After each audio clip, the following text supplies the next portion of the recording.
I hope today stays quilted.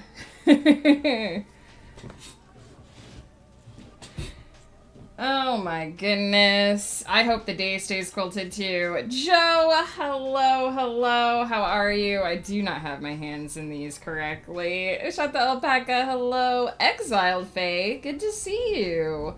I also hope today stays quilted so that you can write some more Buck and Tommy fanfic because I want to read it. How dare I be late? I'm very sorry. I have been trying to catch up on some administrative tasks. I got a little bit down a rabbit hole this morning, and didn't realize quite how late it had gotten.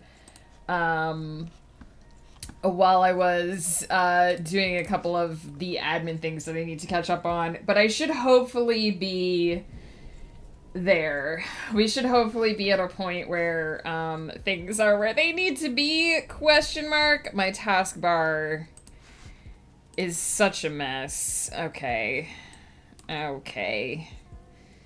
Let's see here. Let's get things organized. Let's actually be ready to write today. Oh my goodness. So many things. I didn't even tell you guys yesterday that this wasn't Tuesday night, this was Monday night. I had, like, the weirdest dream. Did I have breakfast? Yes. I almost streamed myself eating breakfast, because unlike Ghost Pepper, I don't mind eating on stream. But then I was like, nobody wants to see me shoving lactose-free yogurt in my face. So I did it off stream in, like, 3 minutes. Because it's just a little container. But I did. And now I have coffee. And it's a new coffee, and I don't know if I like it. It's okay. It's not the coffee I wanted. It's the coffee they gave us. Joe, I'm proud of you. Even though you're going to call me mean for saying that. I'm proud of you, my friend. I hope you got some good sleep last night. I heard you say before end of stream last night that you've been having trouble sleeping, that your sleep schedule has been messed up, so I hope you got a good sleep. I hope you're feeling rested. But yeah, Monday night I had this super weird dream where I was, like, in the bathroom looking in the mirror, and my reflection, like, vanished. So I was like, this isn't real. This is a dream. I was like, this isn't actually happening. My brain was like, no, it's for real. My reflection came back because my brain was like, no, it's for real. But I didn't wake up. Usually when I have that moment where I'm like, I'm dreaming, I just, like, instantly wake up. If I'm a vampire, I've been able to reacquire seeing myself in the mirror because I saw myself in the mirror quite extensively this morning when I did my hair. Do you like...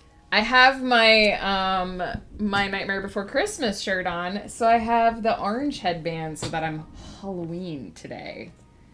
I'm Halloween. But I didn't wake up. Usually when I'm like, I have to be dreaming, I usually wake up. Oh, Bard! You're amazing. Are you actually muted? Do I need to type to you? I'll type it in the chat just in case. In case I need to say I love you too in chat instead. I didn't wake up, but I wasn't convinced that it was real. And so I walked out of the bathroom and, like, down the hallway of my house, and it was the wrong room. It was, like, a living room from one of our previous apartments. Like, I walked into not the living room in this house, but the living room in a different house, in a apartment, actually, that we rented. And then I was like, okay, this is the wrong room. It's not real because this is the wrong room. This isn't the right layout. This isn't actually my house. And then I finally, I stayed asleep a little bit longer. What was weird is I didn't end up lucid dreaming. I didn't end up taking control of the dream and just fucking off and going wherever I wanted. but I hung around for like a hot minute being like, this isn't real, and then I woke up. It was a really weird dream. Everyone go make a sandwich? Why? Why is it sandwich time?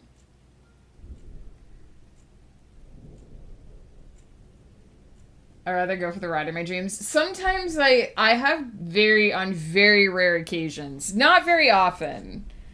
But every now and then I have managed to like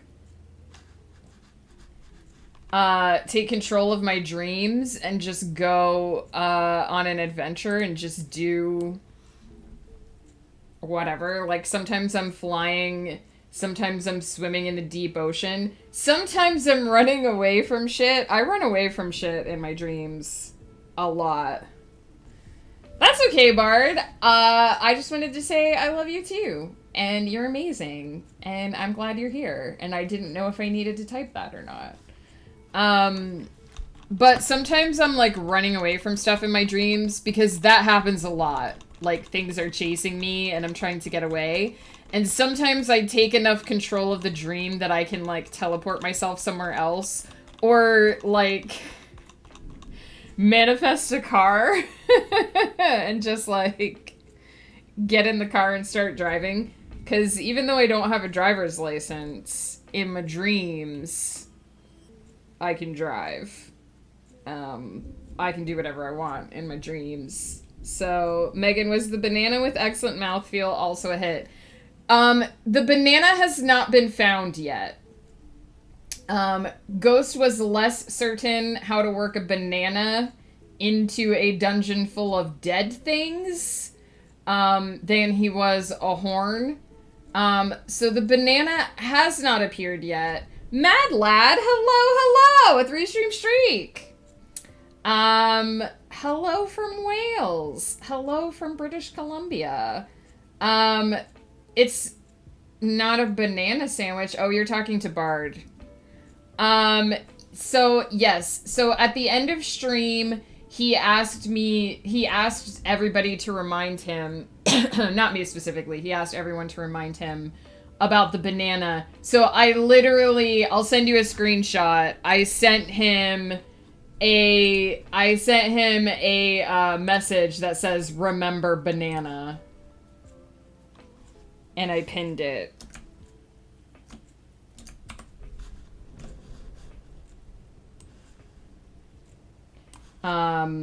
So that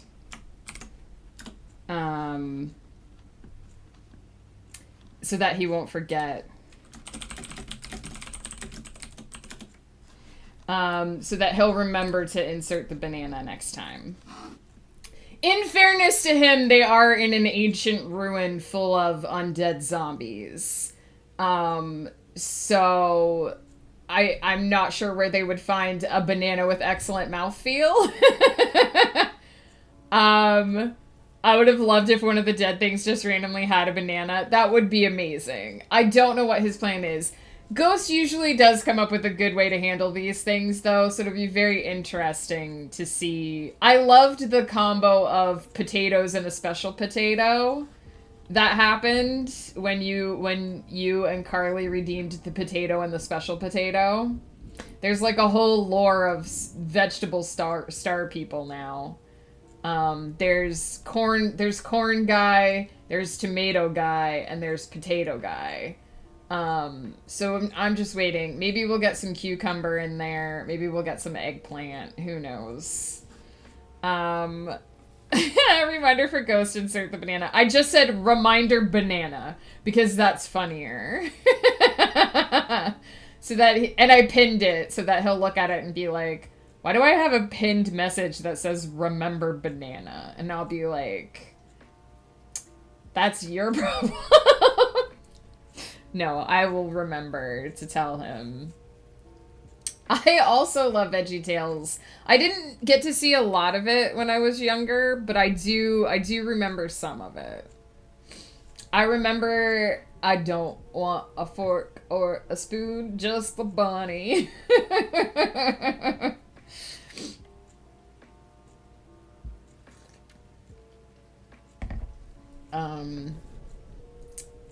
Did I miss saying hi to anybody? Mad Lad's here. Mad Lad, how's it going?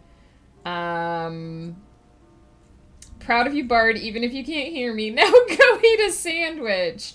It should always be sandwich time. I see. You missed it, Joe. One of our regulars who was here for the Tyrannosaurus, whose name I have recently realized I say wrong, was here for the Taco Bell talk and came in yesterday to tell us that there had been a visit to Taco Bell. So I thought you would be happy that Taco Bell was visited. Silly songs with Larry live in my head rent-free. Heck yeah. Have you never heard of Veggie Tales, Joe? Actually, I'm not shocked if you've never heard of Veggie Tales. I don't know if they'll be here today, because sometimes they come a little later in the stream.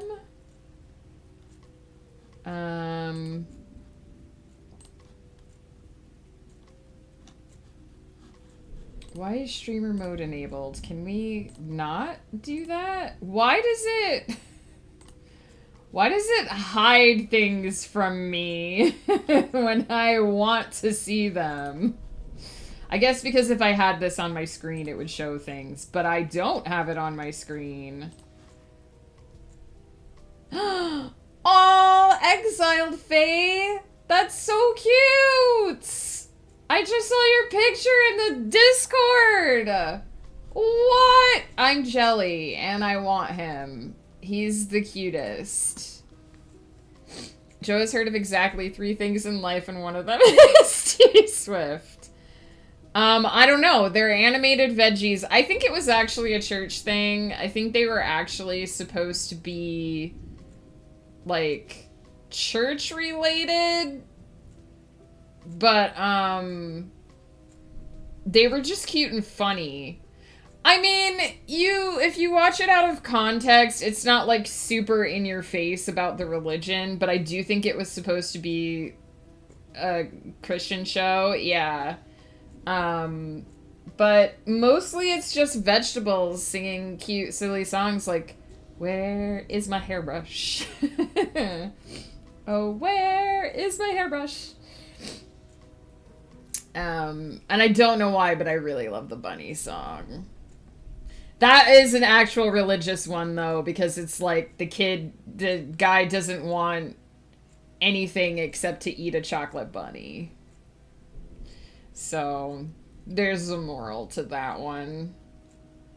There were a lot of Bible stories played out by vegetables. I don't know a ton of them, but some of them are just really catchy songs. But yeah, so here I am. Last night I did not dream about being in a space that I knew wasn't real, so that was nice. Hey, Cypher Robinson, how's it going? It wasn't... So I have a real issue with anything that is religious indoctrination, and it really wasn't that. It was very subtle. It was the sort of thing where if you were a religious family, you could probably show VeggieTales and be like, this is a story from the Bible. And if you weren't a religious family, it was just vegetables singing songs. It really wasn't... There was no, like, in-your-face Jesus stuff. It was very much just... But I didn't see very much of it because I was beyond the age group when it started to be a thing. See, everybody loves silly songs with Larry. That's the second time it's come up in chat.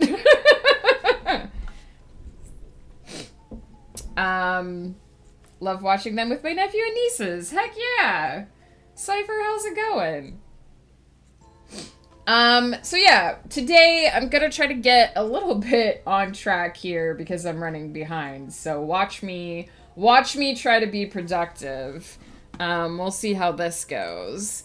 We are doing Everyone's Child today. We're working on Everyone's Child, which is my high fantasy in a secondary world, Not like Aravalia Chronicles, which is also Secondary World, but is a more modern time setting. This one is very much a more traditional medieval style fantasy, and it's very much about a world that is still developing, but discovering parts of the world that are old in that part of the world. So it's almost like in Roman times, there were ruins that they studied, sort of thing, like ancient for the ancient kind of idea. So we're working on that today. And today will be the last day that we work on this particular book, book 4, Anyone's Crazy Aunt, because I'm going to hopefully finish it on Friday. There's only 6 scenes left. I'm going to write 3 of them today. We're going to do a scene and a half here on stream if all goes well. Knock on wood. Fingers and toesies crossed. So I'm starting the epic climax today. We're sort of getting into the point where everything has sort of built up to the moment of explosion, and I'm going to sort of get into the thick of it today, and then hopefully find a way to resolve it all on Friday. And then the next time we work on this project, I guess we actually have edits. So the next time we work on this project, it'll still be this book. But this is the last streamed writing session for this. And I probably won't work on it again until December, because in November, for NaNoWriMo, I do the majority of my work on one singular project. So instead of doing 2 days of Celestial Serenade and 2 days of Everyone's Child, which is my normal weekly schedule, and then 1 day for like utility and marketing things, I'll be doing 4 days a week of Celestial Serenade. So it'll be Monday to Thursday, Celestial Serenade nonstop for NaNoWriMo. I might have to fit in some prompt novel stuff because I'm a little behind on that. But for the most part, it's going to be 4 days a week, solid Celestial Serenade writing. To fit in as many words in one project as I possibly can for NaNoWriMo. And also, I promised that for every 50,000 words, so for every completed nano that I do in November, we'll do an extra stream. We'll do, not necessarily in November, but we'll add a bonus stream to the list. And it'll be a game stream, or a just chatting stream, or, what was the other one I wrote down? A crafting stream. So you guys will get to vote.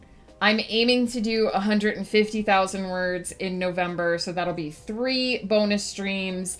And if by some miracle I manage to write 200,000 words, I'm not aiming for that. I can't imagine getting that far. But if I do, then there'll be 4 bonus streams. Aren't you only supposed to do 50K?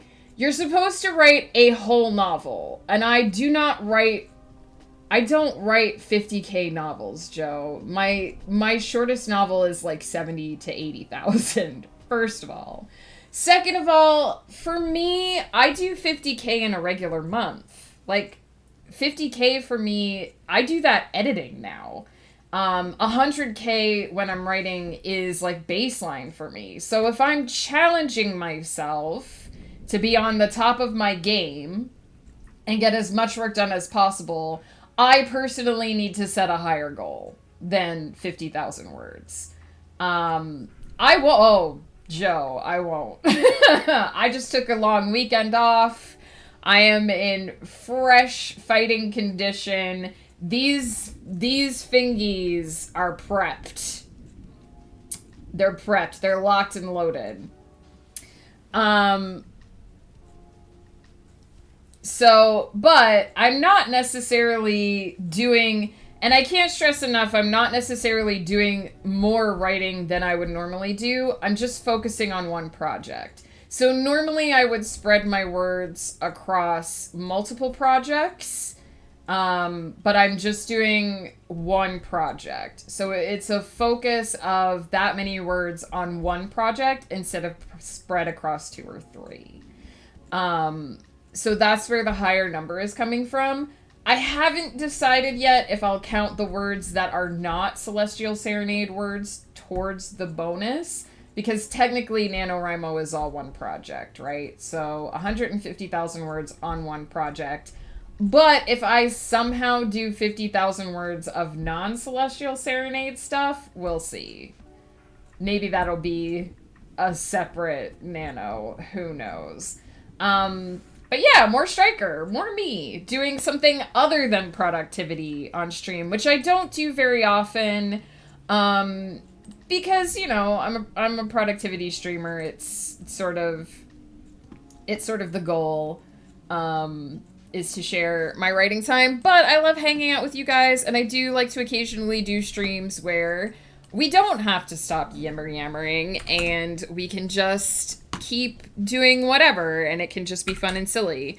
So that's gonna be sort of my treat to you guys based on... Am I muted? Or are you muted? Who's muted?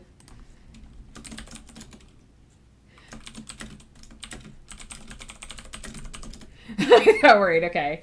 Exiled Faye is letting me know that they are muted. Perfect. I was like, oh wait, did my microphone cut out?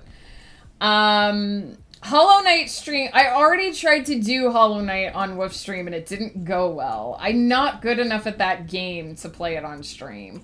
But you know what? If we unlock a game stream and you guys vote for me to play Hollow Knight, I will maybe do some Hollow Knight on stream. I have to say, I'm at the point in Hollow Knight where I'm kind of done with that game's shit. Because I'm at the point where I only have hard stuff left to do. I have to finish the dream nail stuff. So, I have to get enough essence to awaken the dream nail, and I'm at the point where I think I've done, like, all the whispering roots. So now I have to start fighting, like, the really hard dream bosses, which are, like, the upgrades to the regular bosses, which all do, like, double damage, so I'm, like, not doing well with that. And I have to fight not Nightmare Grim, but Grim Troop Leader Grim, and I hate him. Fuck that guy. I can get to the second phase of that, and then I feel like he gets faster, and I'm like, fuck this business. So I have to do that, and then the main story stuff, all I have to do is essentially kill the end boss. And, kill the end boss, and then do the second, like, I have to do the endings. So I'm down to the point where it's just really hard stuff. And I'm not enjoying it anymore. Oh, also I have to fight the Traitor Lord, which, fuck that guy, too! I don't like that guy. I'm not sure of the three. There's like 3 bosses that I'm trying to beat right now, and it's like Grim Troop Leader Grim. Fuck that guy. Grey Prince Zote. Fuck that guy. And the Traitor Lord. Fuck that guy. So that's where I am in the game. I don't know if Joe remembers enough of the game to remember where I am, but that's what I'm doing in that game right now. We've got 1, 2, 3, 4, 5. Let's start with 3. Hydrates. 1, 2, 3. Yes, he is a DLC boss. But I realized that I don't have an ability that apparently makes him easier, so I went to go get that ability. But also, I'm not imagining that the final boss is gonna be easier. Is the final boss easier than Grim? Is the vessel easier than Grim? Because... Really? Really? Really? Okay. Wow. Okay, then I might actually be able to... I have 2 more mask shards that I have to get. I'm trying to get the mask shards first. So I have to get 1,500 essence, which I think I have 1 more easy dream boss that I think I can get enough essence from to get the mask shard. And then I have to do this stupid Grey Mourner quest where I have to go like all the way across the map without taking damage to get the last mask shard.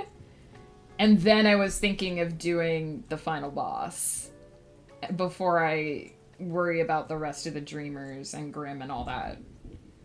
Now, I'm not on Nightmare Grim. I'm not on, like, the really hard Nightmare King. I'm just on regular Grim. Is the final boss easier than him? I'm not on, like... Oh. But is regular Grim harder than the final boss, too? I'm gonna take a quick break. I did the thing I said I wasn't gonna do, and I talked for I got distracted. Joe's Chaos strikes again. But did you beat regular Grim? I'm not on Nightmare Grim yet. I'm not that far. I'm just on regular-ass Grim. Where you walk into the tent, and he sucks up the Grim Child. Okay, is he easier than the final boss? Because that's who I'm stuck on, is that guy. And I can get past his first phase, but I feel like he gets faster in the second phase. So I can handle first phase him, but second phase, either he's faster or my brain just shuts down when he enters the second phase. And I'm like, I can't anymore. Welcome back, Exiled Fae. Rai, thank you so much for the subscription. Heck yeah. Go away ads. Heck yeah. I have my ads set to like the absolute minimum, but there's no way to turn them off. Alright. Well, that's good to know, because I kind of hit a point where I was like, I don't think I can beat this game because I can't even beat these other bullshit guys, and I assumed the boss would just be even more... I got a Taco Bell ad. Joe's work here is done. Hollow Knight. I'll type it in chat. Hollow Knight. It's a Metroidvania style game where you play just a little bug guy and you run around, and there's deep lore, and I've cried 3 times in this game. It makes me fall in love with these beautiful, sweet bug people, and then they all die. And I thought my one friend thought little Theo was gonna be cool because he was just fighting in the arena. And then I found his dead body, and I found his dead body. But it's great. It's beautiful. It's gorgeous. The art is wonderful. I forgot we need to change the music because I cannot write super serious scene to this music. But anyway, we have 2 more Pydrates. I'm going to do those as soon as I get back. I'm going to take one quick break here to refresh my coffee and get settled into the perspective I'm writing from today, and then I'm gonna come back and instantly hit go. Which of your books is your favorite sci-fi?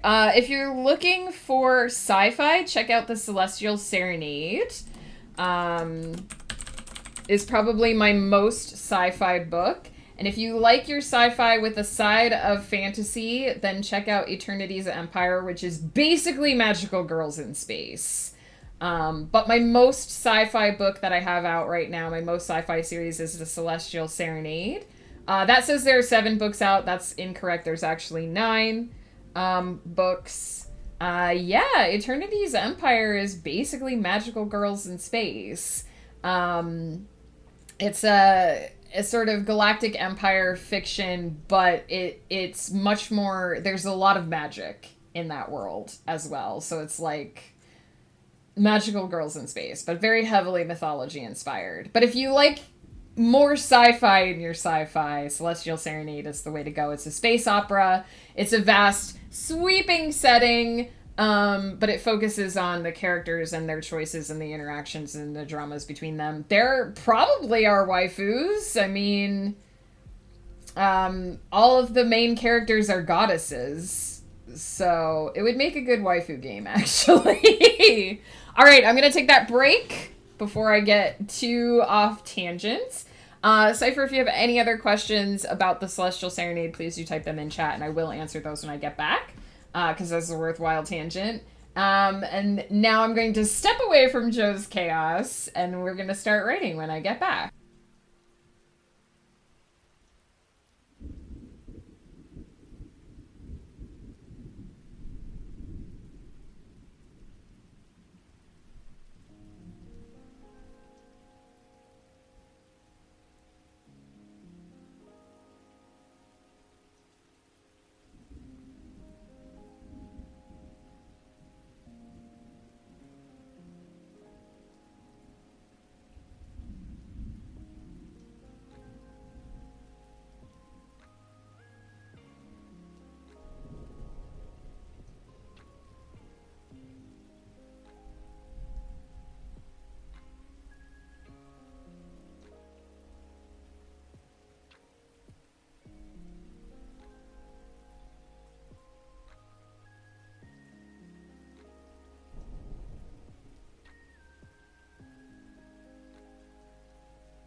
Bruce Campbell Soup, you're here just in time for clicky clacks.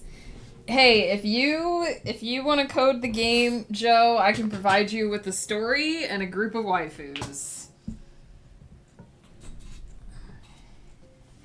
That can be done.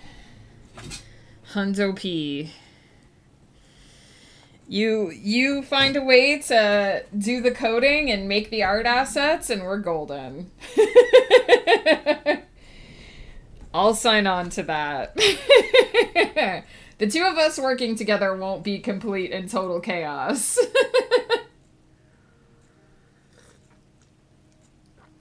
That is one, and we have another hydrate. We've got a posture check. We would, but it would still be chaos. Like, let's be honest. Who knows? We would start somewhere and who knows what we'd end up with. It'd be amazing, but... Oh, thank you, Cypher Robinson. Yeah, that is what the samples are there for, is so that you can see if you jive with what I've written. We are going to get started on the clicky clacks here.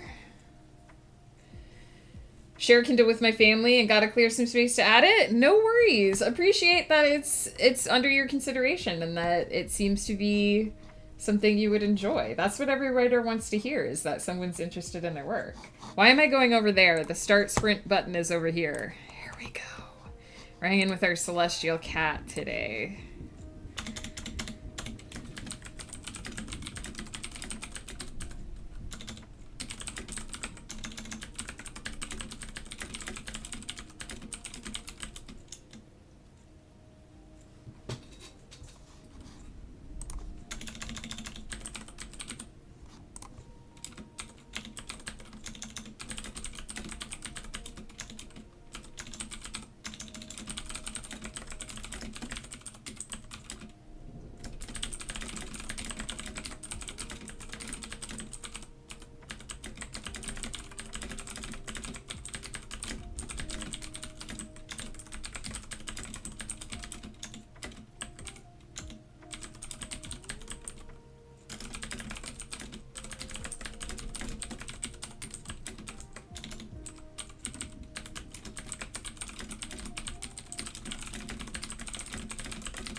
We can hang with the Flutter Frog next, Joe, if you'd like. You deserve to have frog in your life. A specific type of frog. You know what kind.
Delta Flareon, hello, hello. We were just talking about artists, and here you are.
How are you, Flareon? I'm doing pretty good. Late start today, but doing pretty good nonetheless.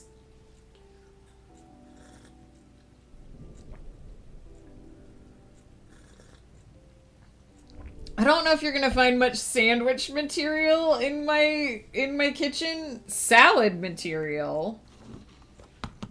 If you want salads, I can hook you up.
Leftover pot stickers. Hell yeah.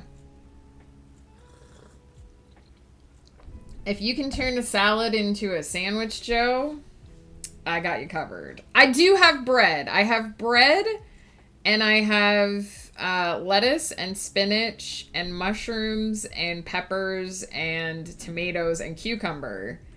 But the only meat that I really have available for you is tuna. Bread is all we need. Okay? You need to put something on the bread. Oh, I also have mayonnaise. I can offer you mayonnaise and ketchup and mustard. Ooh, I got some chicken leg quarters that I've got marinating that I'm about to cook up at work right after this email. Bruce, that sounds awesome. Have you considered a sandwich? Because apparently that's what we're doing today.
All right. Oh, hang on.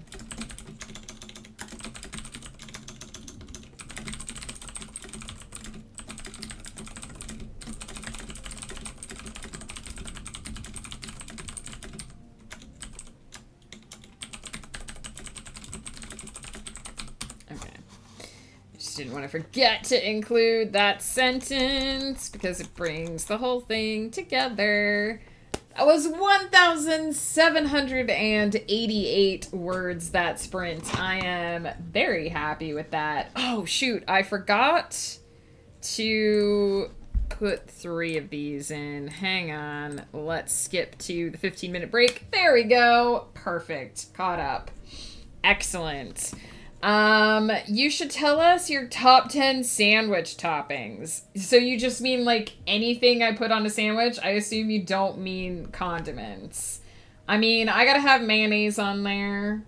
I like a little bit of Dijon mustard. Those are probably like my top 2. Lettuce, tomato.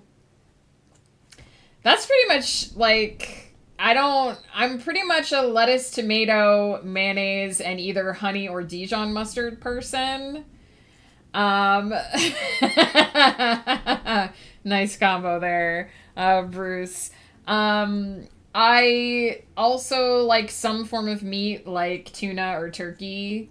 And if I'm having, I know this is not technically a sandwich, but if I'm having a taco or a burrito, then I want some pickled onions in there. Pickles are good for some types of sandwiches. Pickles would be in there. What have we got?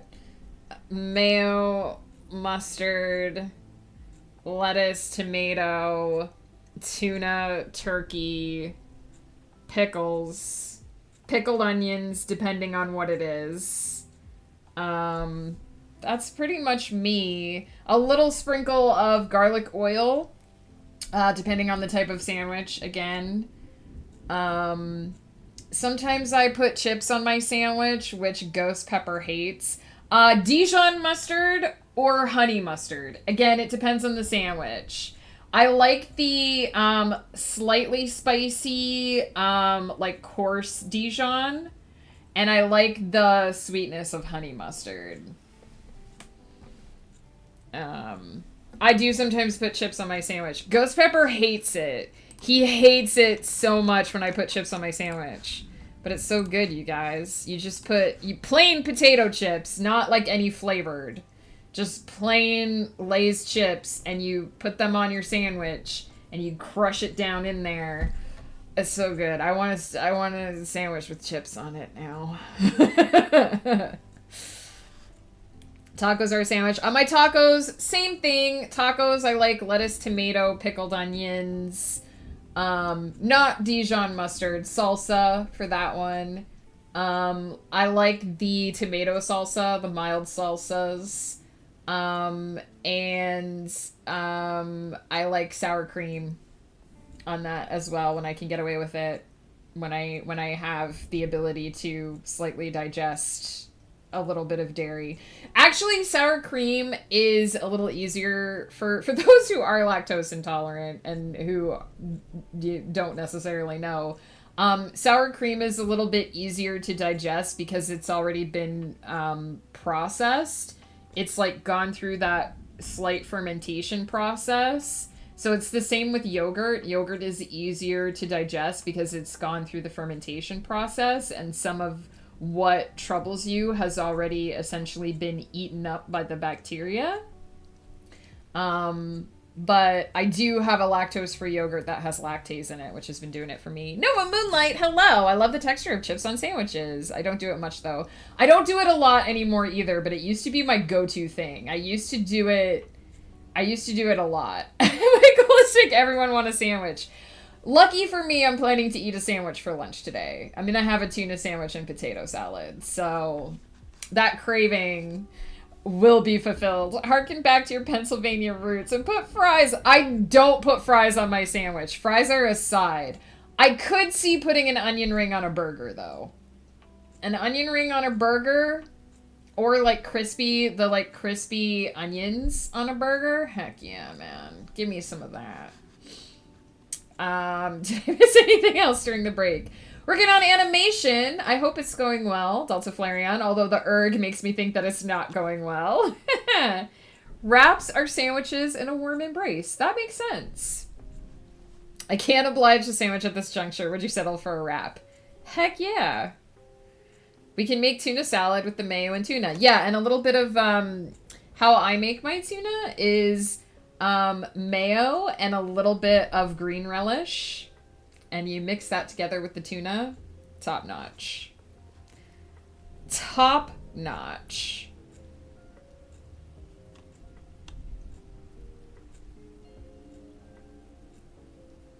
Oh, bologna sandwich would be so good.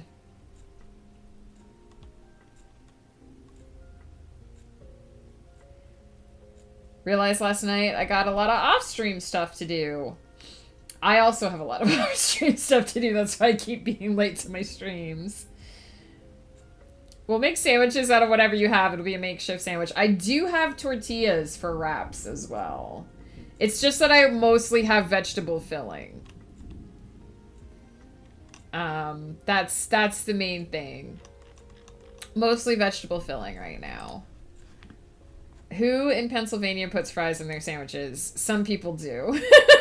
I knew people who did. Every time I order a sandwich at Sheetz, the machine offers to put fries on it. Yeah. No, I knew a lot of people growing up who did that. But that was never my jam. Fries on a sandwich was never my jam. Oh yeah, we got a stretch to do for pie now that the sprint is over. Ugh. Also, a big Pennsylvania thing is vinegar on your fries. It's a big Canadian thing, too, to put vinegar on your fries. Salt and vinegar was a big thing in Pennsylvania, but we used brown vinegar, malt vinegar, and up here they use white vinegar, and brown vinegar confuses them. I've never tried it because I'm not a barbarian. Yeah, fries are a side for me. Very firmly in side territory. Permanente Bros is a sandwich chain out of Pittsburgh that puts fries on their sandwich. Dang. I do love malt vinegar and fries. Heck yeah. Oh my gosh, like Carnival fries, which are like their own food group, right? They're not the same as fries you get anywhere else. Like whenever you go to like a fair or a carnival or some like big outdoor event and they bring these big like vats where they fry like chopped potatoes and they make carnival fries. And then you get you just get like, you get one of those like red and white tubs of them and you put the malt vinegar on it, just like a sprinkle over the top, and then you shake it with the salt. Oh, those are the best French fries in the world. You cannot get, like, other French fries are good, and I've been to places that have good French fries, but those are, and you get them hot, they're like piping hot. Fresh from the fryer. Never cold. Even on the coldest day of the year, they're piping hot when they get handed to you. You've got like 2 napkins under there to soak up the grease and the heat, and they're wafting steam. Oh, that, if you're not hungry after that description. Best French fries on earth. That's how I want. Now I fucking want French fries. And not just any French fries, I want Carnival French fries. Gosh dang it.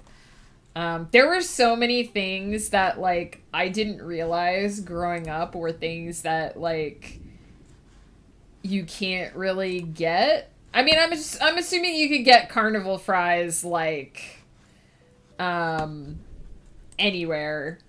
I'm assuming that, like, that's not just a very specific Pennsylvania thing, but there were so many things that, like, I don't know how many other places do funnel cake or whoopie pies or like there's so many things that I grew up eating, and then I moved and I'm like, I can't find this anywhere anymore. Luckily, I've been able to find pierogies. Pierogies are pretty widespread. What was the other one I was just thinking about?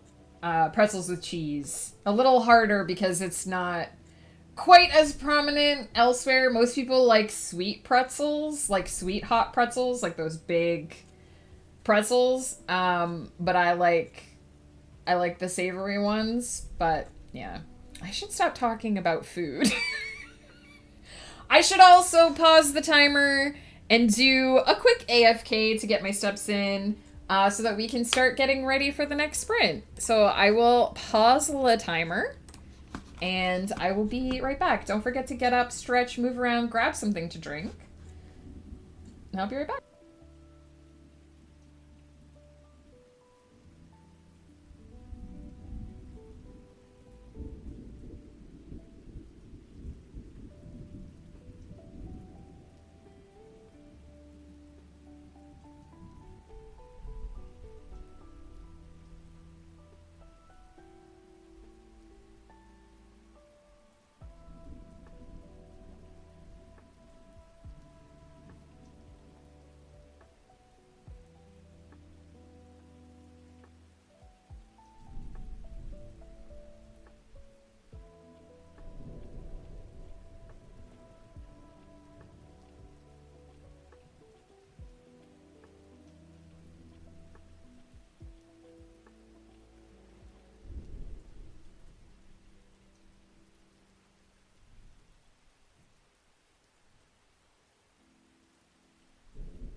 Culinary atrocities?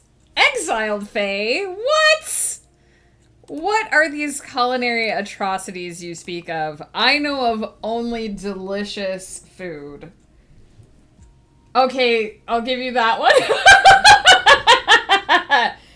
I'll give you that one.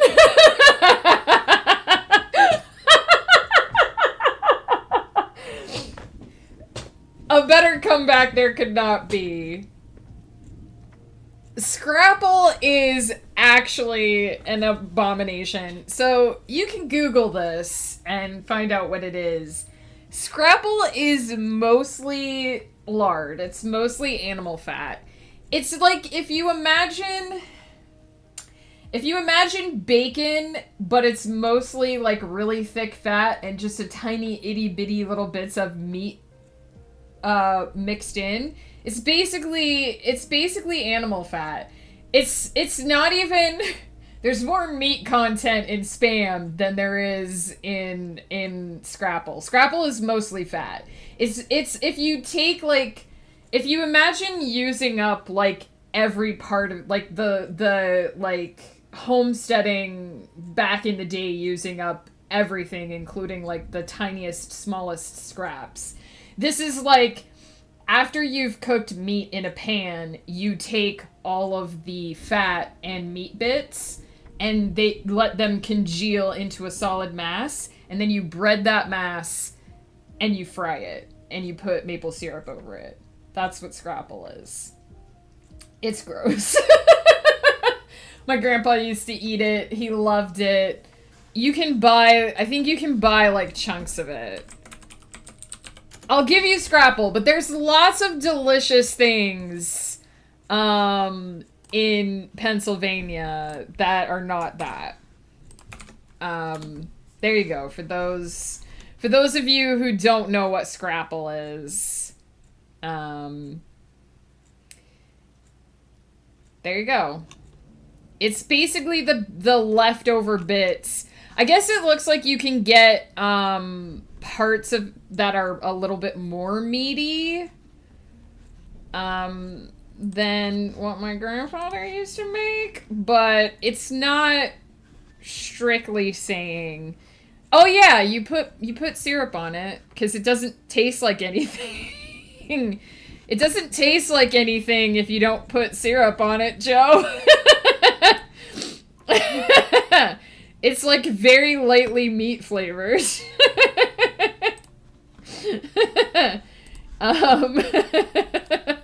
You gotta put the syrup on there so it tastes like something. We promised Joe we'd hang out with this one. Look at this cute little flutter frog. It tastes like maple syrup because you put maple syrup on it. I don't know why people eat it. Again, it's to use up like those absolute like scraps. I do love that I was like, how dare you insult the food of my childhood? What could you possibly think is awful? And Exiled Fae had the perfect answer, locked and loaded.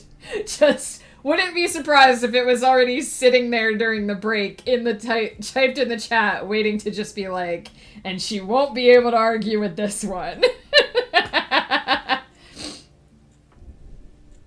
I make the flutter frog into a burrito, but it's part butterfly and part frog. Everything on the pig but the oink is what my grandfather used to call Scrapple. Yeah, that's basically what it is. It tastes very faintly of bacon. Very faintly. And it's one of those holdovers from, like, it's what people would eat back when it was hard to get a hold of meat, or when, like, because it comes from the Amish community, right? So these are people who probably butcher their own pigs, and it's the leftover. It's what you take the like parts that aren't going to get used for anything else, and you find a way to use it, and that's what Scrapple is. It's not something that really is necessary in the modern day. I'm not saying we ate it. My grandfather ate it. We didn't eat it. I have tasted it. It's disgusting. It's not that bad, but it's not good. I wouldn't strictly say it tastes good. But you know, it's just a practice that isn't really needed anymore. I'm gonna get switched over into prompt mode, sprint mode here, so that I can go back to the clicky clacks. But yeah, Scrapple. Now you know about it. Now you know that it exists.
The prompt is a story about the person that thought it was a good idea to eat the parts of the animal that became Scrapple. I mean, it's just so it doesn't go to waste.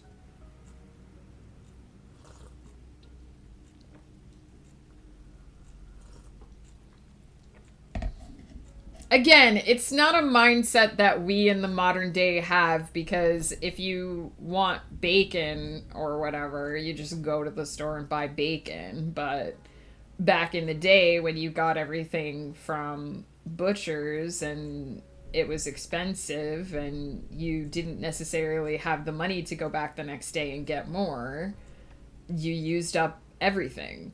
And that was a way to use up everything and to get meat on the cheap.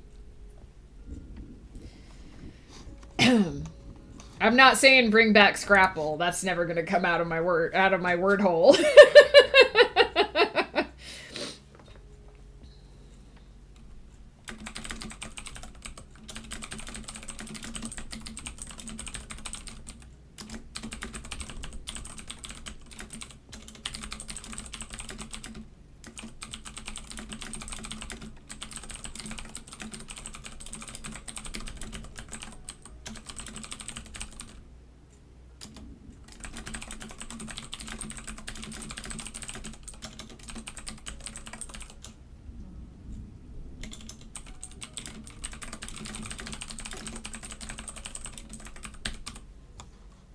Yeah, you know what? It came out. It's what I said. I'm not responsible for what I say while I'm writing. I'm not responsible for what my word hole does.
In a strange way, hearing the keys click like that sounds almost like a battle going on. Hey, it totally could.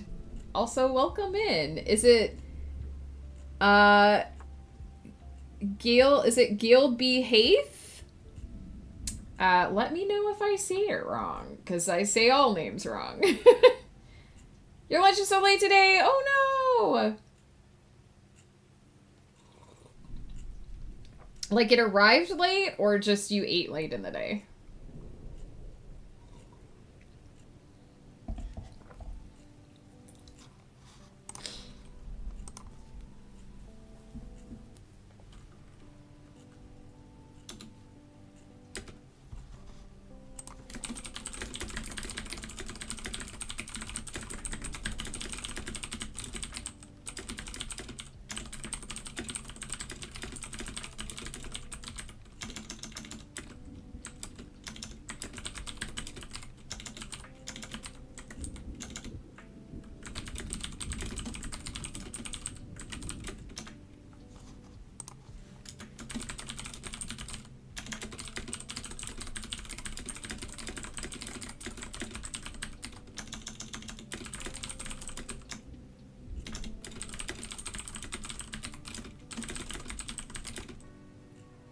You almost say it, but not quite. Oh, it's Gaelic. Okay, tell me how you would like to be addressed. And I will do my best. If it's Gaelic, I'm probably gonna get it wrong, even with a phonetic spelling, but I will do my best.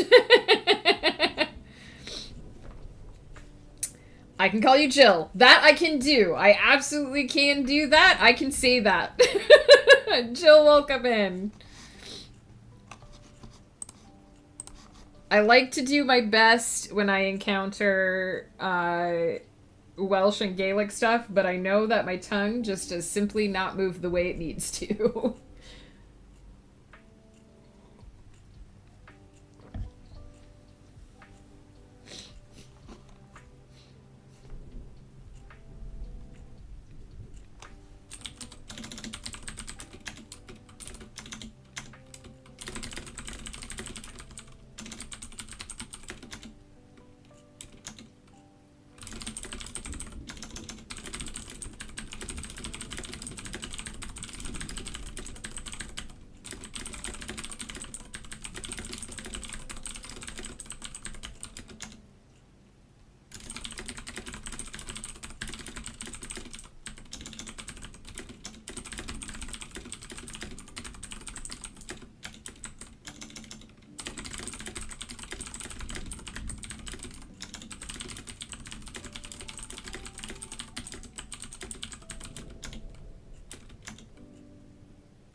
So anything you would put on a sandwich, basically, I think is what Joe is going for.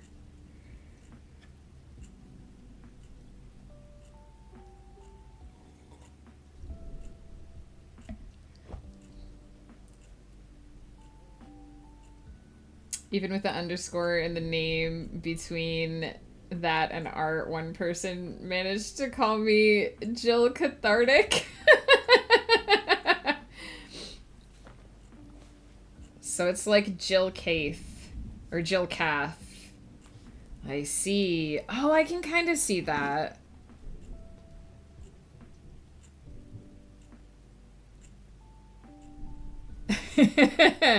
Jill says sandwich toppings equals yes.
pause this for 1 second.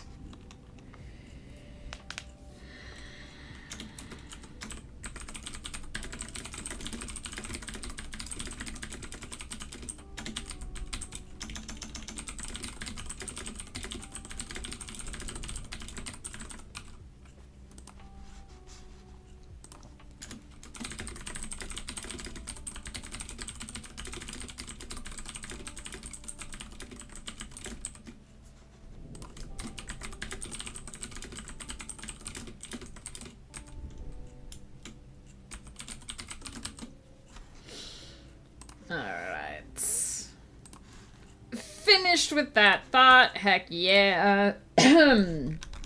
That brings the scene and our productivity so far today to 3,607 words. Heck yeah. I want to do one more sprint. I want to get the start of one more scene going here. Cheers, Halo Banshee. How's it going?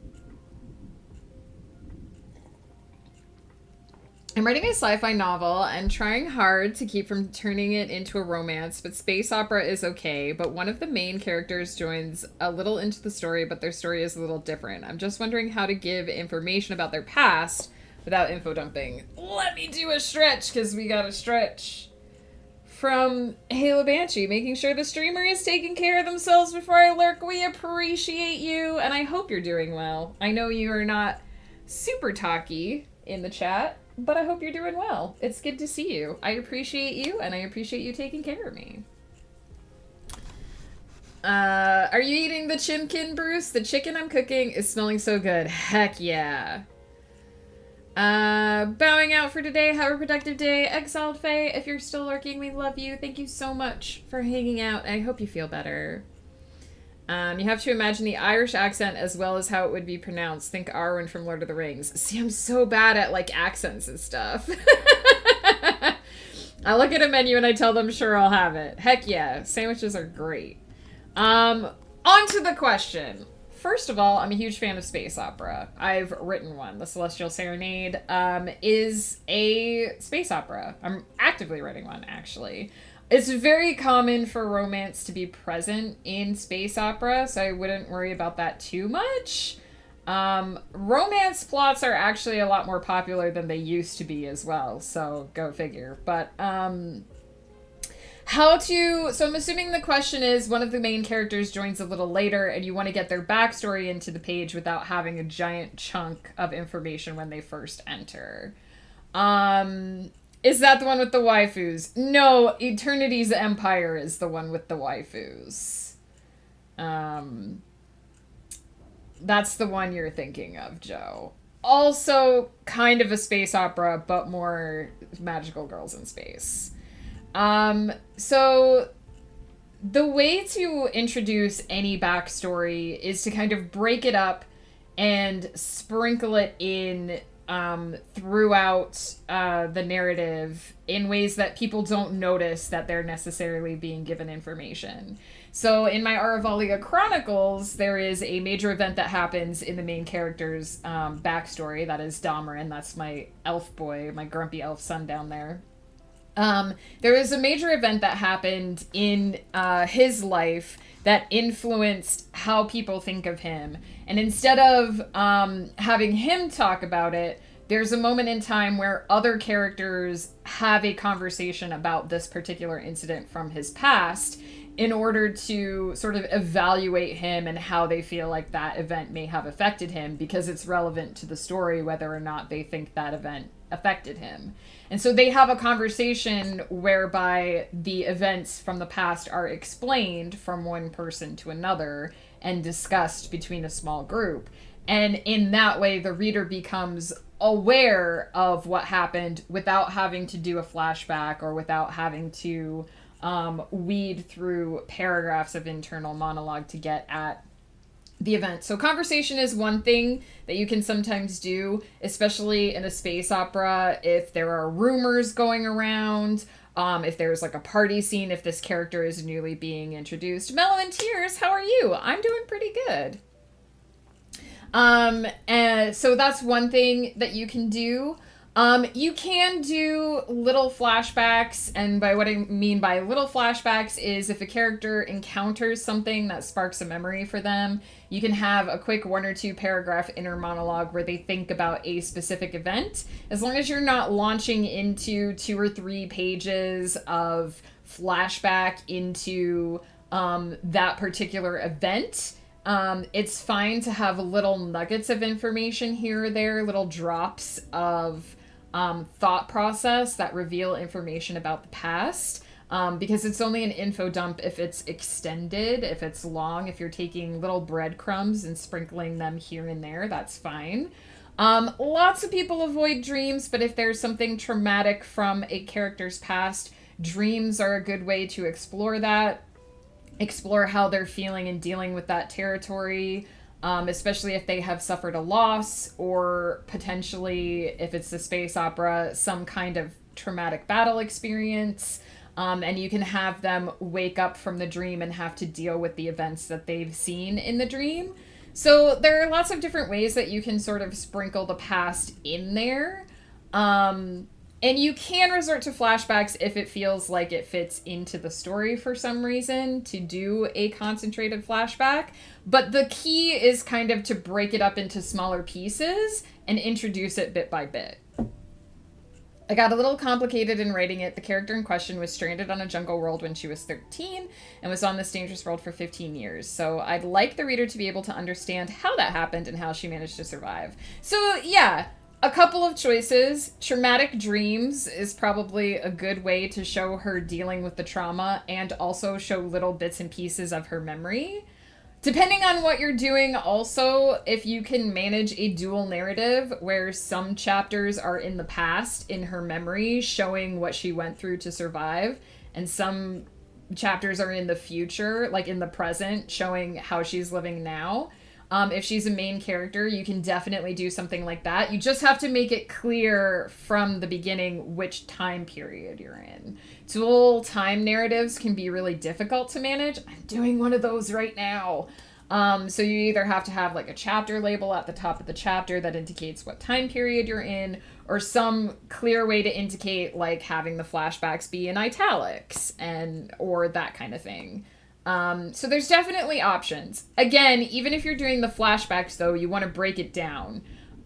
Break it up into smaller chunks so that you're not taking like a 13-year interlude or 15-year interlude to introduce this character, right?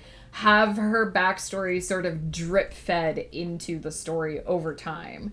And it helps if you can make what happened in the past link somehow or be relevant to what's happening in the future, so that a event that is happening in the present triggers the memory of what she experienced in her past, right? So then event happens, she remembers event from her past, and then in the next little while you see how those two things relate to each other, if that makes sense. The character doesn't speak English, she speaks a different language, so having the characters to try and talk about it using pidgin English would be difficult.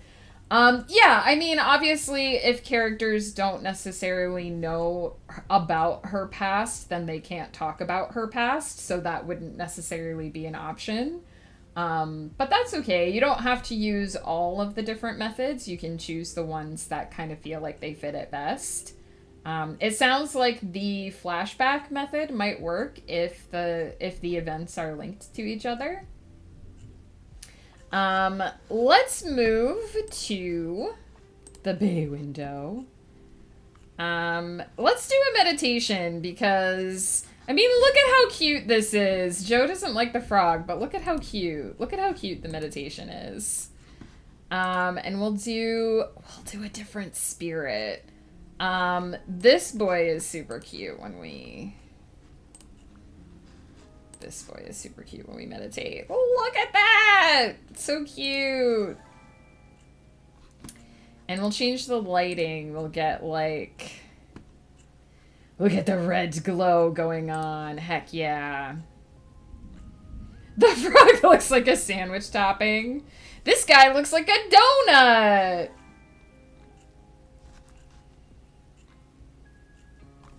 Super cute. All right, I'm going to take a quick quick break here.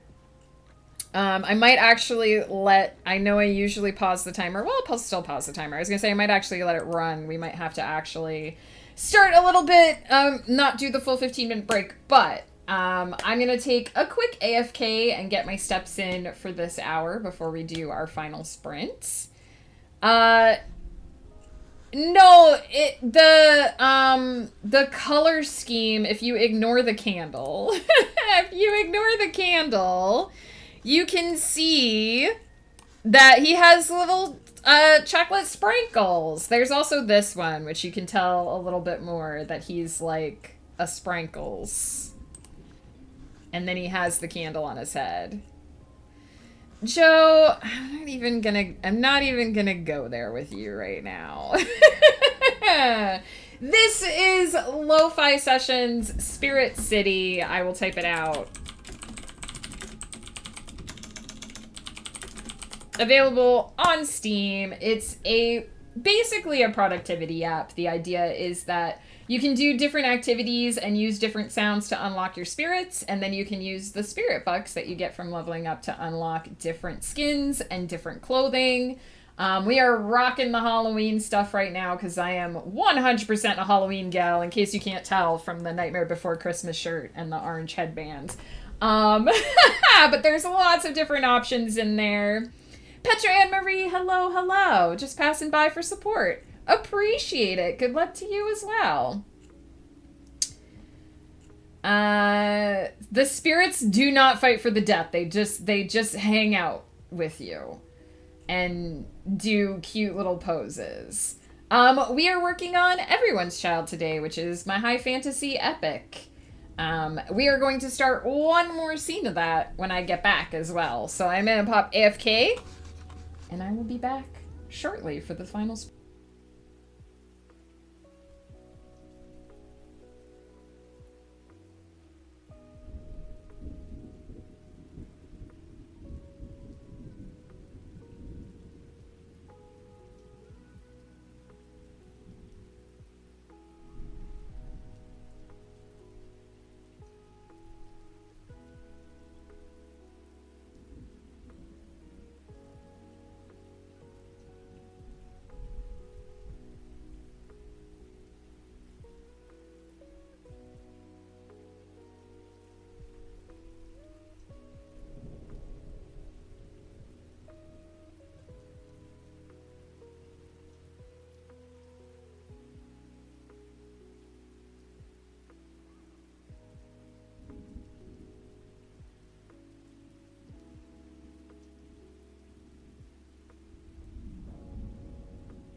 Mosaic. I want them to add spirit battling like Pokemon. I don't think that would be very conducive to productivity, so I think it's unlikely. But they have been adding a lot of new animations. Some of the spirits don't have very many activities that they do, but I think they are sort of systematically going through with each update to add more animations. And make the spirits do more things. I just don't think any of those things will ever be battles.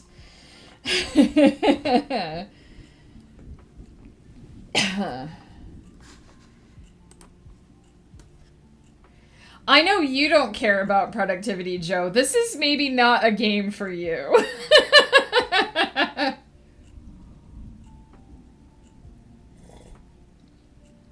I enjoy the chill vibe of this game so much that I've started using it even off stream. Even when I'm not streaming, I turn it on for, I really like the rain sound. I really like the thunderstorm in the background. When I'm sitting in when I'm sitting in the fireplace area, I like to have the little fire on. It's super cozy. It's super comfy. I don't think a chaotic game would be helpful to me while I'm producing.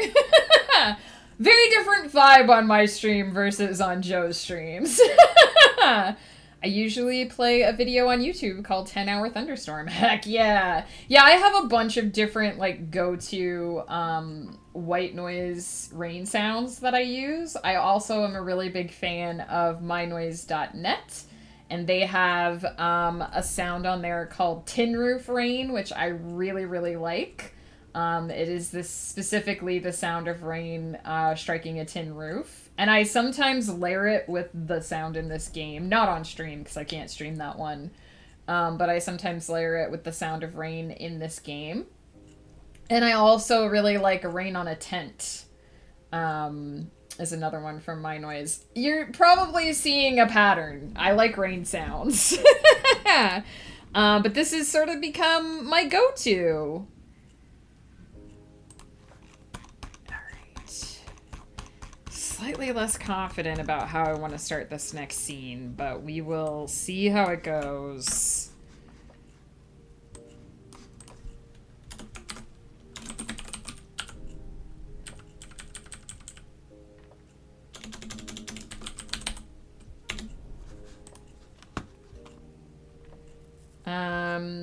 Start it with a butt, Joe.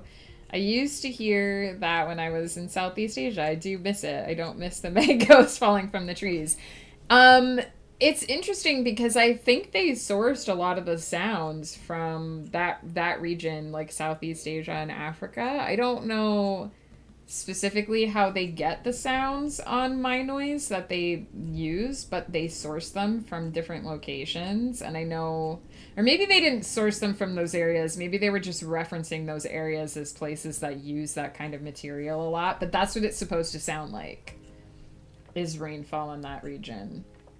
I love the sound of rain. I love the sound of rain bouncing off of anything, really. But the tin roof rain is really nice because it has that, like, that visceral sensation of striking something over your head, right? Joe. Okay. I don't know if I can start. I don't know if I can start with a butt, Joe. I don't know.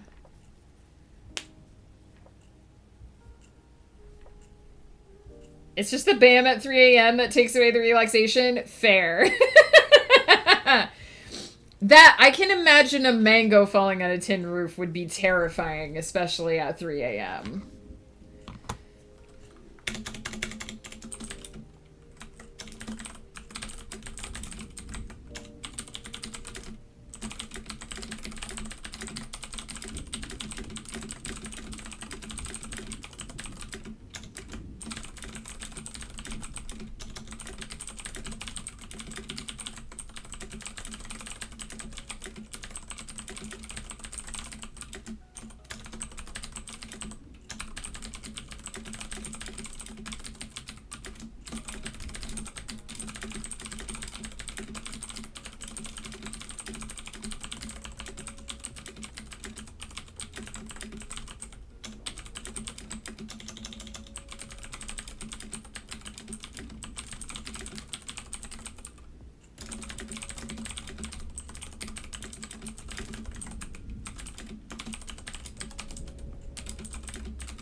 Life itself started with a butt. I feel like this is Joe lore that we're learning now.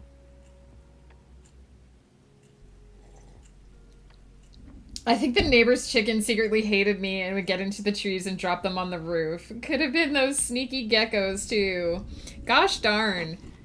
Sounds like an interesting place to live, honestly.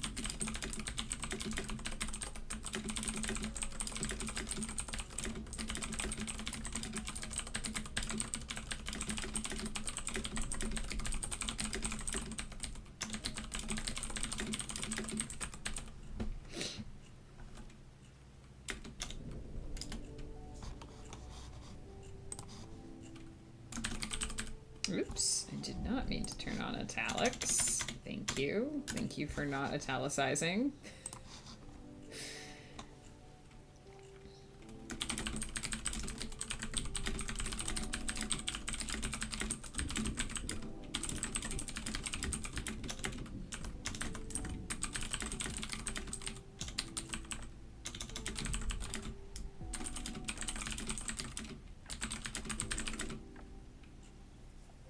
Hey, Mellow and Tears, didn't I say hey to you already?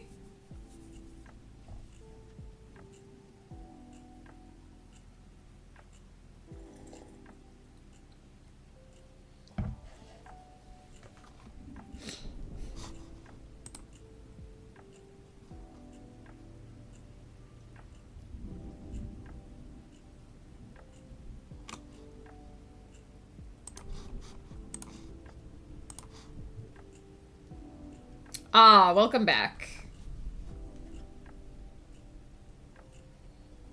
Oh, I forgot to put up the final sprint. Boop. This will be the final sprint, so.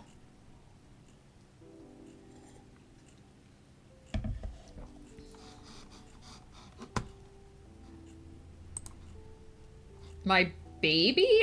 My, like, story?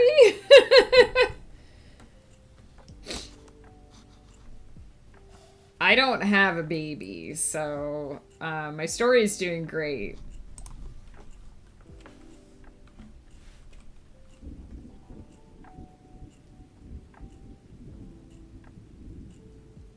Everyone's child. It's doing pretty good. It's cooperating. And sometimes that's the best you can say for a story, honestly.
I just typed hand-licked instead of hand-picked.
Anastasina, hello, hello. I'm glad you're enjoying the piece.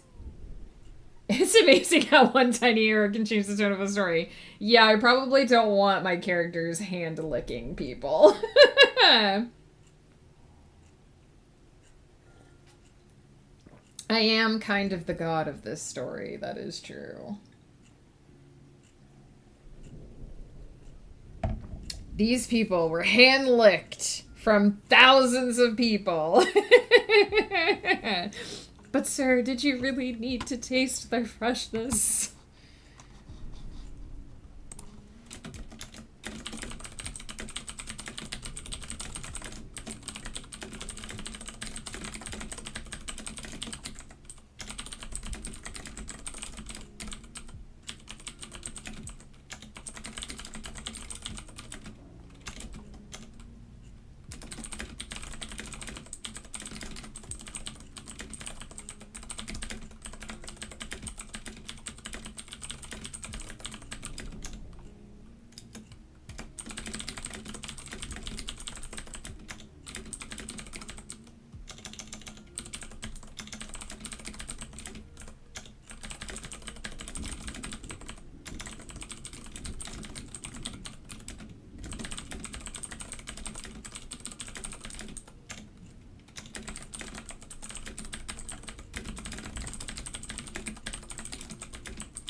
Oops.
Good old November writing month lays ahead. I guess I should prepare.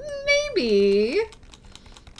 Some people just jump in there and just get her going.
You started shortly after I left my house and are just now getting back. Only until the end of this sprint, unfortunately. So not much longer. But we get to say hey to you, and I'm glad that you're here. I will have to go eat lunch, though. And I have to call my doctor's office at some point. So I have to try to finish early enough to do that today. But how are you doing? Yes. When did you leave? What was happening? I think you were pretty close to the end, actually, when you left.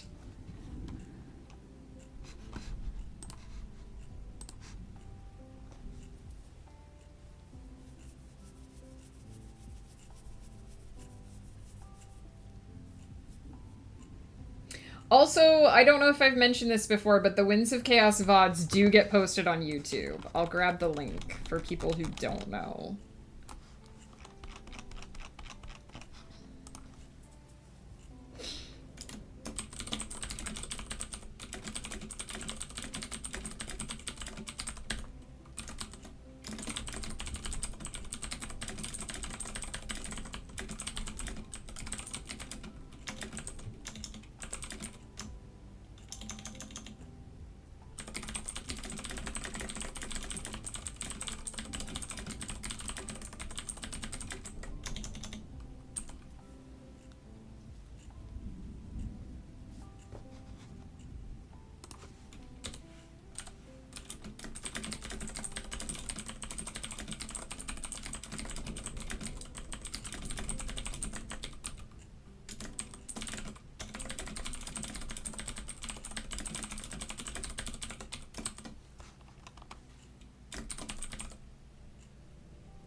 All right.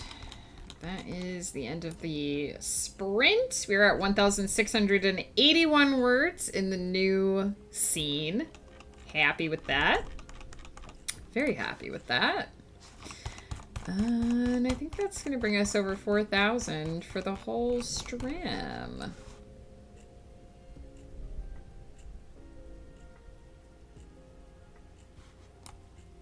Oh, 5,290. Did I really write that much? Dang. I think that other scene was that long. 5,290 words for stream. I'll take it. I will take that. Heck yeah. I thought I wrote much less than that. Was just getting comfortable and now you're leaving. Unfortunately, I do have to wrap up. I have to go eat lunch. I do stream Tuesdays, Wednesdays, and Thursdays starting at 10:30 a.m. PST. I have been starting late. Jill, thank you so much for the follow. Appreciate. I have been starting a little late this week. It has been chaos. Usually I start at 10:30 a.m. PST and go to about 1:30. We've been running closer to 2 o'clock this week to make up for how late I've been starting. But I will be back tomorrow morning, 10:30 a.m. PST, with more of this, more slightly contained chaos, more of cute spirits chilling in the background, and more clicky clacks. We'll be switching over to the Celestial Serenade tomorrow.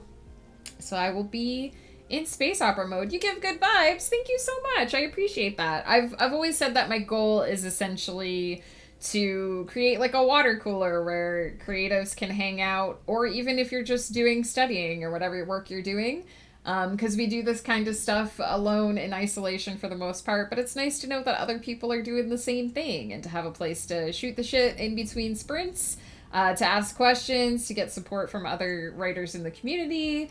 And so that's basically like the shared office space idea where we can work on what we're working on, and we can chat with each other and support each other in between. And so if it at all feels like that in my streams, that's exactly what I want. I don't know if Joe is still here either, but Joe, this is your chance to ask about the Taco Bell. If you are playing your waifu game and you want to pop in and ask Tyrannosaurus about the Taco Bell, now is your chance. It was brought up earlier. Joe was informed that Taco Bell happened. Get the feeling you're a fan of BSG, but I've been known to be wrong. Is that Battlestar Galactica? I haven't seen a lot of Battlestar Galactica. I am a big fan of a lot of other sci-fi, though. Big fan of Babylon 5, even though I just recently saw it.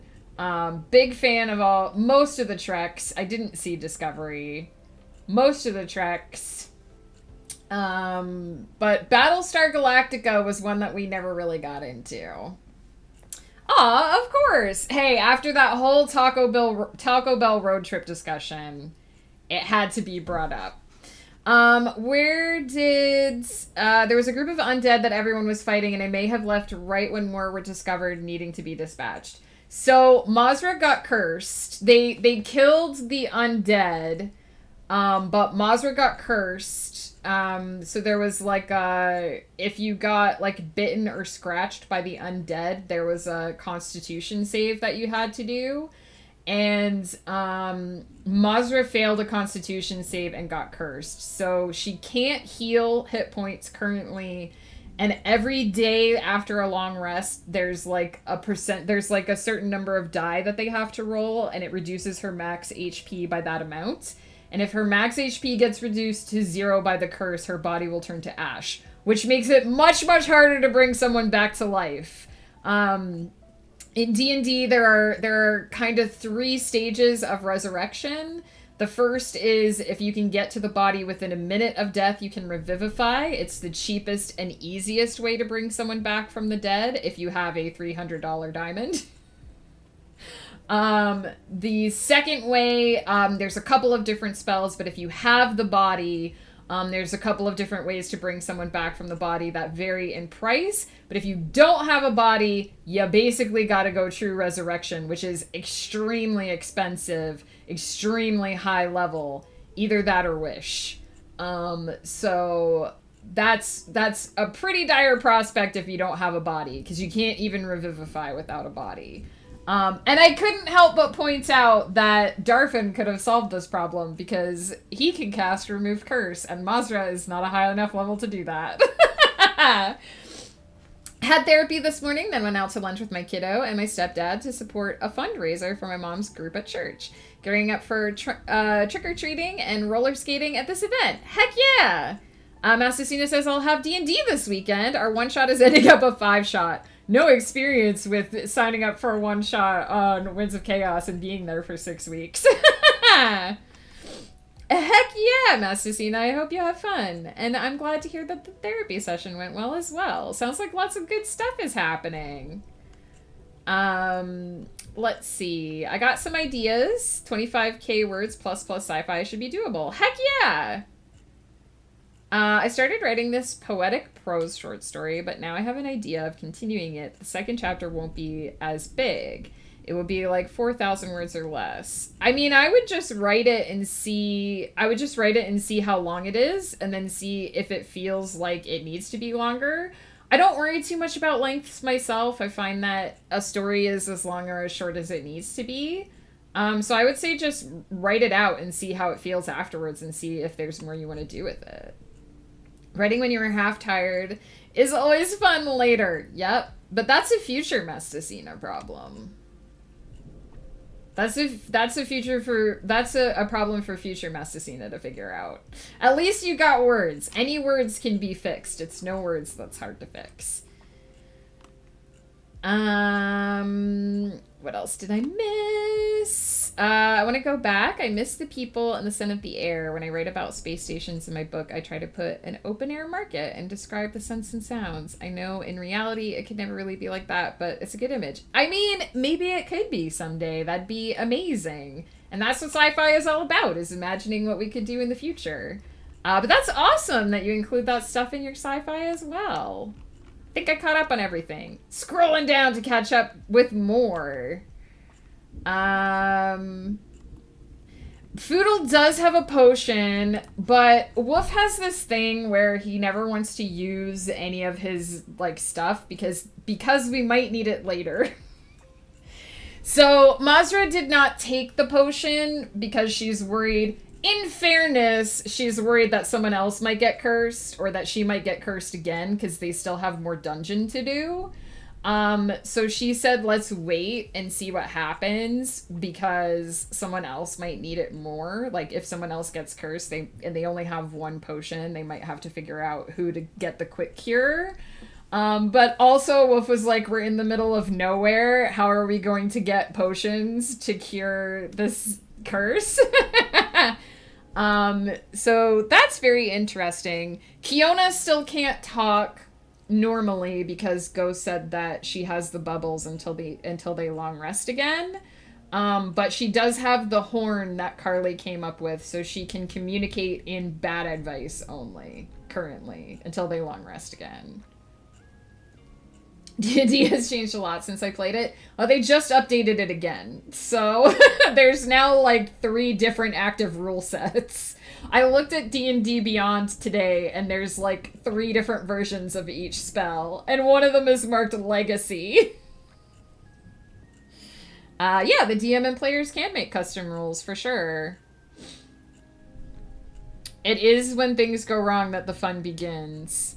Ghost is amazing. He has dabbled in writing in the past. I think he struggles with getting things like finished and finding the time to write everything that he wants to do. So D&D is kind of like the best of both worlds because he can put together something weekly, bit by bit, over time. He's a bit of a forever DM himself. So he ends up DMing much more than he ends up playing. But I sadly must leave you all. I must go eat some potato salad and a sandwich because Joe has gotten me wanting a sandwich now. So let's see who's doing stuff today.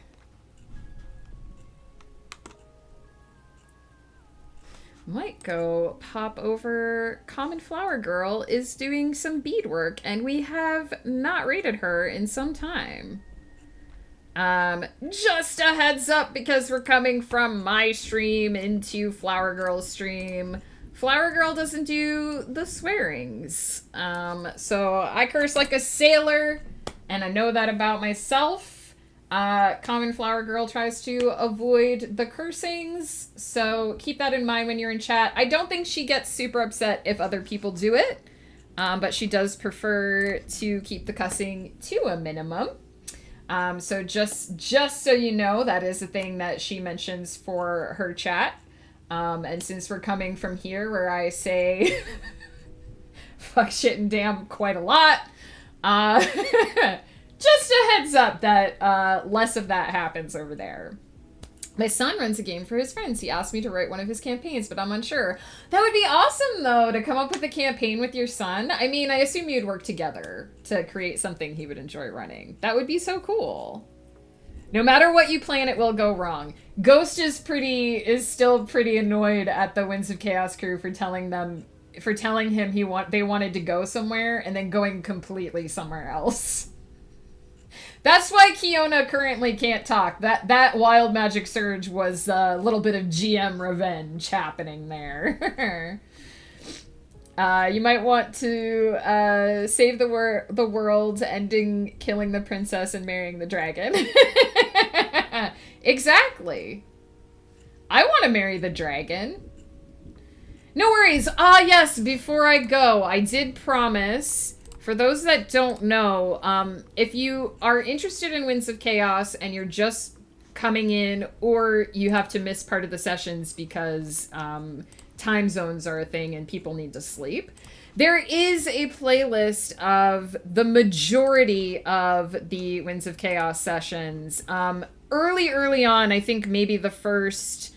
in the first 5 sessions, there's a couple missing. There are a couple VODs that did get eaten by the transition of Twitch eventually erasing your stuff before you can upload it. But the majority of the VODs are posted on Flutterdie's channel on YouTube. This is the specific playlist. They're in reverse order, so the new episodes are at the top, and the old episodes are at the bottom. Please feel free to watch back through the archive, catch up on anything that might interest you, watch the end of sessions that you had to step away from, whatever. The latest session, they're not quite up to date, because I noticed the latest session that's been uploaded was the one where they fought the Kraken. So they are a few weeks behind. It takes them a little bit of time, whoever the host was, to copy that over to the YouTube channel and for Flutter to mark them live. But you can still catch up here. There's lots of archive, and you can basically work your way backwards, work your way from the beginning, whatever floats your boat. So now let's head over and say hey to Common Flower Girl. Whoops. We're not going to rate a YouTube. That's not going to work. Thank you for hanging out, Jill. It was nice to meet you. I hope to see you again tomorrow for more of this. I always wish I could stay longer, but I do gotta eat. I gotta be healthy so that I can model being healthy for you guys, because you gotta be healthy and take care of yourselves. Don't forget to hydrate. Don't forget to walk around. And I hope that you are very productive before we see each other again. If you have my emotes, please feel free to use them for the raid. It doesn't work for the bot, but it will work for you if you're subbed. Otherwise, use whatever emotes make you happy, because what we care about most is spreading the love, not how we do it. As promised, I will be back tomorrow, 10:30 a.m. I promise to try and be live before 10:45 one time this week. It'll happen tomorrow, please. Please, Megan. So hopefully starting on time tomorrow. Or a little bit more on time than I have been. Then I will also be over on It's Woof's channel on Saturday night. I think we're going to be either on It's Woof's channel or Bard Owl's channel on Saturday night, 7 p.m. playing Monster Prom, that game that I talked about so much yesterday. We're going to be playing it. Heck yeah. Until then, I hope you all take care of yourselves and have fabulous, wonderful days, because you're all amazing and you deserve it. And I'll see you again very soon.